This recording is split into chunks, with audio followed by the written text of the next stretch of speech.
Bonjour à tous, vous êtes bien à l'écoute de RTI si vous nous rejoignez, c'est Meguang à l'antenne. Et le décryptage de ce jour est consacré au nouveau système de recrutement des travailleurs migrants à domicile, entré en vigueur le 1er août dernier, et à la possible intégration des travailleurs migrants dans le système des soins de longue durée.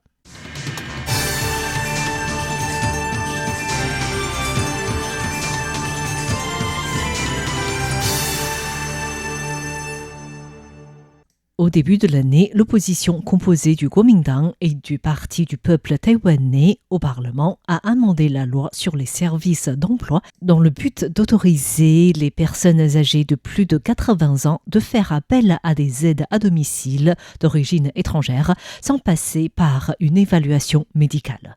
Cette loi, entrée en vigueur le 1er août dernier, permet aux 530 000 Taïwanais en bonne santé qui ne sont ni handicapés ni atteints de démence d'avoir accès aux travailleurs migrants.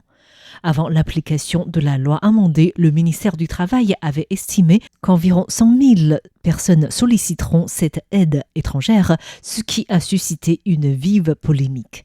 Les groupes de la société civile s'inquiétaient surtout d'une pénurie importante des soignants étrangers et du fait que les soignants étrangers vont plutôt choisir des employeurs qui leur permettent d'éviter les cas les plus difficiles.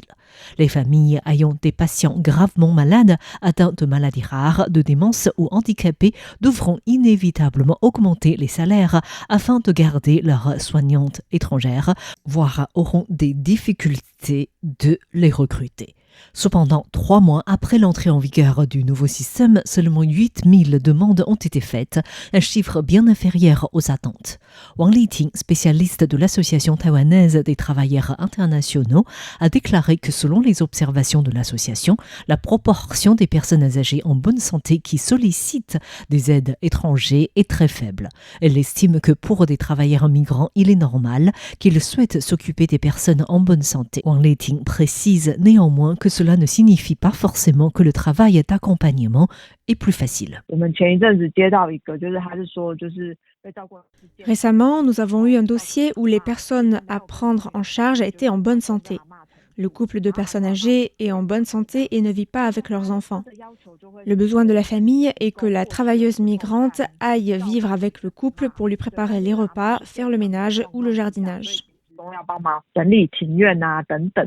Le gouvernement a lancé le programme de soins de longue durée 1.0 en 2007 et le système a ensuite été modernisé en 2017, donc le système 2.0, et le programme 3.0 sera pleinement mis en œuvre l'année prochaine. Ce programme 3.0 a pour but d'élargir le nombre de bénéficiaires des soins de longue durée en augmentant les subventions. Cependant, la croissance du nombre d'aides soignantes à domicile reste lente. Le ministre de la Santé Shi Chongliang a indiqué que le nombre de la population active entre 15 et 64 ans à Taïwan a atteint le sommet en 2015. À l'époque, le pays comptait environ 17 millions de population active. Ce nombre a diminué d'1 million déjà en 2024, en sachant que Taïwan compte environ 23 millions d'habitants.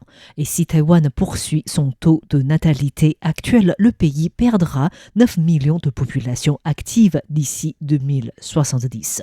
Selon le ministre de la Santé, Taïwan est confronté à une grave crise démographique due au faible taux de natalité et l'île doit faire face à un défi majeur pour les soins de longue durée.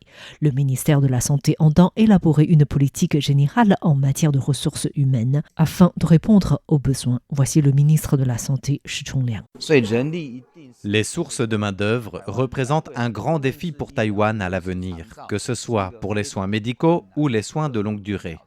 La main-d'œuvre étrangère fait bien partie de notre planification globale des ressources humaines, guidée par notre politique, et nous devons mener des considérations d'ensemble.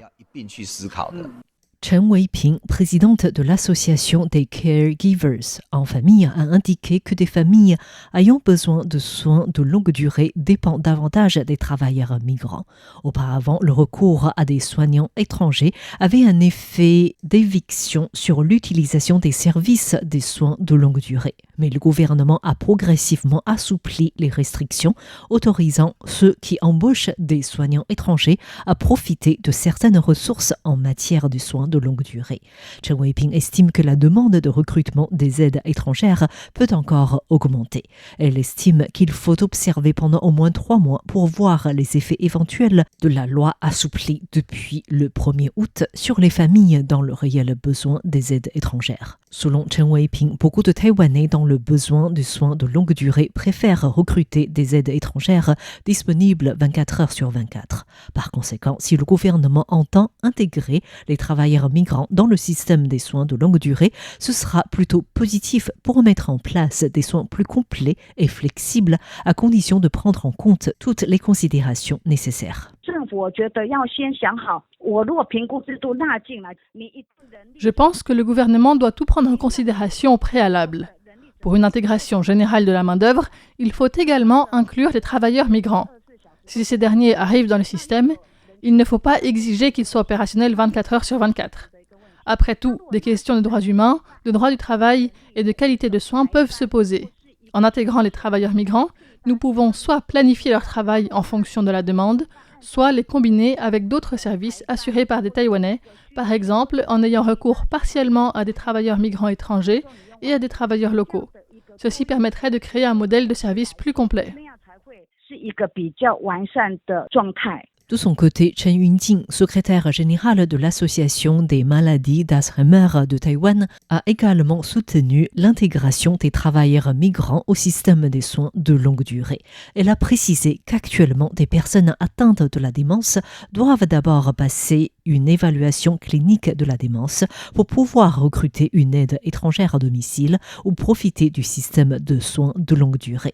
Or, la démence est une maladie assez particulière et certains cas peuvent ne pas encore répondre aux critères de demande de services de soins de longue durée évalués selon l'échelle CMS alors qu'ils nécessitent bel et bien des soins spécialisés. Certaines personnes atteintes de la démence ne remplissent pas encore les conditions requises pour faire une demande d'admission au système de soins de longue durée.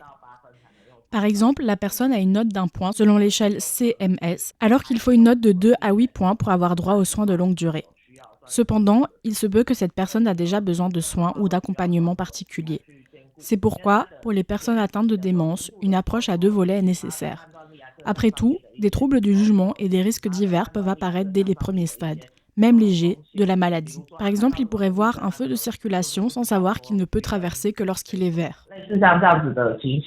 Chen Weiping, présidente de l'association des caregivers en famille, a indiqué que bien que le gouvernement ait mis en place des programmes d'emploi diversifiés pour les soins de longue durée, ceux-ci restent limités.